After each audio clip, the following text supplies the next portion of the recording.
guys, what's up? Welcome back to the channel. So in today's video, we're going to be discussing 10 different ways that you can train yourself to become more self-disciplined.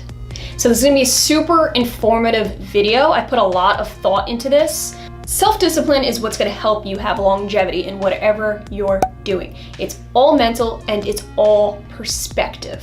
This can relate to virtually anything. In this case, I'm primarily going to be talking about health and fitness. So if you're new to the whole health fitness type of field, 2020, you're starting your new journey, I hope this video can help you out, because self-discipline is what's gonna keep you going long-term, baby, okay? Not short-term. We're talking making lifestyle changes, mental shift changes to get that train going. You want it to last you a long time. If you're not already, definitely hit that subscribe button for new videos every single week. Okay, let's do this. These are 10 I've come up with in no particular order. So number one, we're talking about changing your perspective. I can't versus I don't. So an example would be, say you're at a friend's house and they offer you cake or pastries or something like that. Instead of just saying, I can't eat that, try saying, oh, I don't eat that, but thank you. When you word things differently, you're actually telling yourself and giving yourself credit for believing in not eating that particular food item. When saying things like, I can't eat that, it's actually telling yourself, I can't, I'm punishing myself. I'm not allowed to. That's not true here, okay? You're making the conscious decision to better your life, so I don't eat that. By saying I don't, you're owning that decision, okay? You're confident in that decision and you know yourself. You know what you're doing. Be confident in this. This is your journey in your life. So you don't eat these things.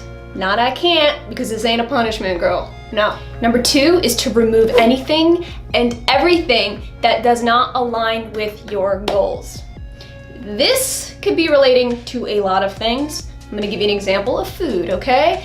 Eliminating sweets out of the house. For example, James and I, we don't buy anything that doesn't fit our health goals. By not bringing things into your life that would negatively impact your goals, it just sets you up for more of a success and gets you used to not being around that and not eating things like that. Now, this could go for anything, like I said, alcohol, cigarettes, you name it. It's just about not having those things around you to negatively influence your life. So understand what your goals are and don't allow anything to interfere with that. Don't even allow it into your house, girl. Okay. So number three is focusing on building the new, not on trying to fix the old, okay? This is important because a lot of people are so used to how their lifestyle was or currently is. When trying to make that transition, they dwell too much on the past. But what a lot of people don't understand is that your past really has no influence whatsoever on your future. You're starting on a new slate. You need to have that perspective of it being that new, fresh slate, okay? Do not compare to your past. Don't compare to things you used to do.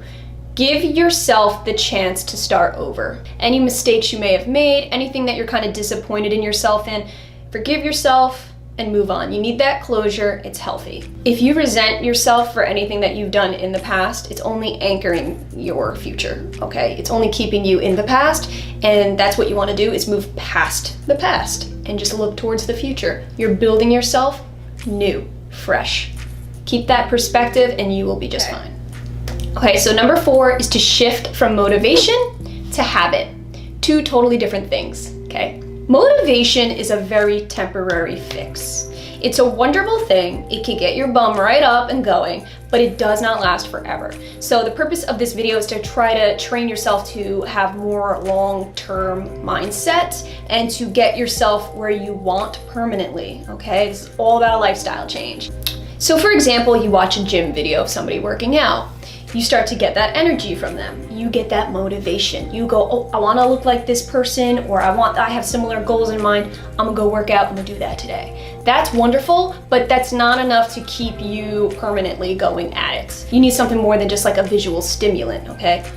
It's all up in here, girl. When trying to make that transition from motivation to habit, the trick is to focus only on you, your own goals, your body, your mind, your life.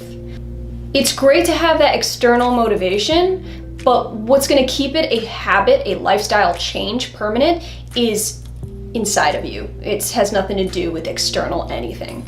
So with that being said, it does take about 21 days for a practice to become a habit. So obviously practice. This is not something that's gonna happen overnight and all of a sudden you're just gonna be, fine and dandy and have this habit that's just wonderful and life-changing. It takes some serious practice and time to get to that point. So nevertheless, it will always be worth it. You just gotta invest in yourself. Okay. Number 5 is probably my favorite one, okay? I'm gonna be real with you, girl. This is something I swear by. I'm very, very strict about, I guess you could say. It's switching your mindset from an emotional to a very logical mindset. So for example, somebody puts a piece of chocolate cake in front of you. Your first reaction will be emotional. It will be, oh my God, that looks good. Oh my God, I'm salivating. I'm picturing how good that must taste. That's all emotional. You're just going based off of your initial emotion. What's gonna get you past that binge, that whole giving in to those kinds of things, is gonna be your logical taking over. That's what you gotta train your brain to do, is think logically, which means looking at that piece of cake and saying, okay, well that does look good, but how will it make me feel? What will it do to my body? What negative effects will it have? And how will it deter me from completing my goals and getting to where I want to get? So it's very healthy to differentiate the two, emotional and logical, and to understand when that logic needs to take over. That is self-discipline in a nutshell. When thinking logically, for example, the cake, you're going to be understanding that you're eating for function and not taste. You gotta be really upfront and honest with yourself in these scenarios, okay? Recognize that emotional and recognize that you need to switch right over to that logic, because the logic is what's gonna get you where you need to go in life. Relying on that emotion, you're just gonna be, no. So guys, this leads me to point number 6. By saying no to that piece of cake, it is not deprivation. So do not get it twisted. Do not think you're depriving yourself. If you think that in your head that you are depriving yourself, you are going to end up giving in almost every single time, because there will not be any end in sight. So you're not depriving yourself. Believe me, deprivation is only when you're not eating at all. That's starving yourself. That's depriving your body. So if anything, you're actually depriving yourself by eating the cake, because you're depriving yourself from nutrients that you could be getting in better foods. So number 7 is to challenge yourself throughout the week intensely. So adding in intense challenges, whether it be nutritional or exercise. So for example, eating super clean a couple days out of the week, like super strictly, or exercising intensely those few days. This is what's gonna help mix up your routine enough to keep it from becoming monotonous and boring.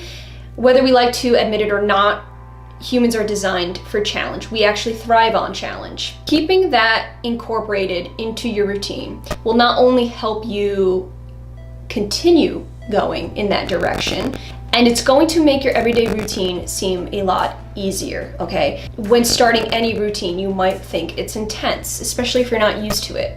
But adding in these super intense days, these high intensity days, will make the rest of your week, your normal, healthy maintenance, not seem like such a burden. In other words, you will kind of adapt to it a lot better. What used to be a heavy-duty challenge to you will become your new norm, okay? It's gonna gradually go like a chart, like you're eventually going to get to that level where something that used to be so difficult is now your norm. Okay, so tip number 8 is to not call it a diet.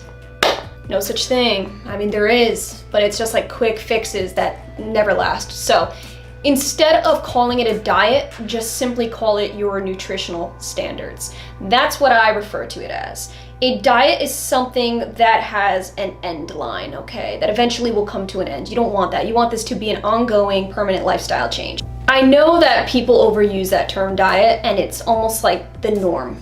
It's just what we as a culture have evolved into just constantly saying. But don't be afraid to just stand outside of that, outside of the average, the norm. It's okay, you should be proud of being able to say this. You diet when there's events coming up, okay? You diet for a wedding or a vacation, just temporary little fixes. But what happens when those days are over?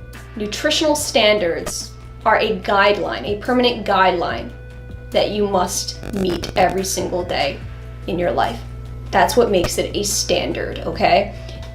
Keeping that standard in mind as something that defines you in your lifestyle is what's gonna keep you believing in it, and it's what's gonna keep you from falling off, okay? This is all about permanent.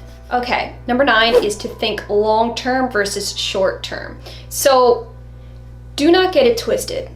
You should be thinking both, okay? You should have short-term goals, absolutely, because that's what's going to help you right here, right now, every day to slowly get to those long-term goals. Long-term meaning things like how you see yourself as you age, all right? Thinking long-term in that sense. Not thinking about how long it's gonna take you to drop X amount of weight. Get that out of your head. Don't think like that, all right? That's gonna discourage you. Think long-term as in 5-10 years from now, I will potentially be seeing doctors less. I will be feeling 10 times better. Things like that. Yeah, that's a long-term investing idea. But having long-term just by itself isn't good either, because like I said before, it can get very discouraging. You have to have your short-term goals. View long-term as like a ladder and short-term being as the rungs in the ladder. You can't have one without the other. So for me, long-term would be things like not having to go see a doctor when I'm middle to late age, okay? Avoiding doctors, that's my long-term goal. But short-term goal for me would be like eating clean, going to the gym and exercising every single day. These are short-term goals that inevitably turn into long-term. So gotta have both. Okay, last but not least, number 10 is just so freaking straightforward right here, right now, but this is how I'm gonna wrap it up. Giving yourself time.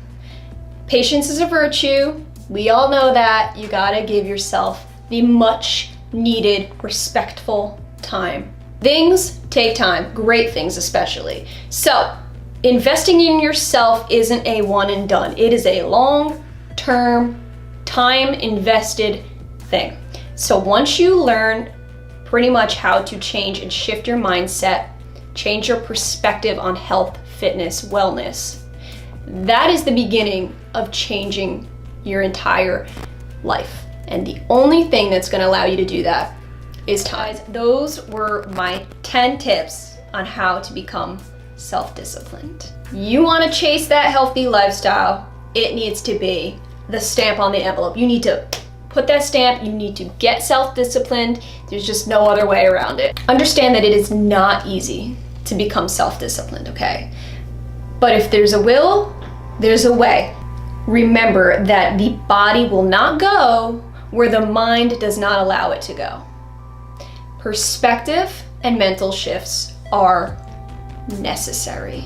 I know, guys, this was a pretty freaking serious video and I got real intense at some times, but it's because I'm very, very, very passionate about this topic. It isn't until you make these mental shifts where it's going to become an ingrained thing, a daily, everyday thing. So if you are up for that challenge, then maybe these tips can help you. I hope that this video did really help you guys. So comment down below if you like any of these key points. I appreciate you guys watching. And again, if you have not already subscribed, definitely do. New videos every single week. I'll see you in my next video.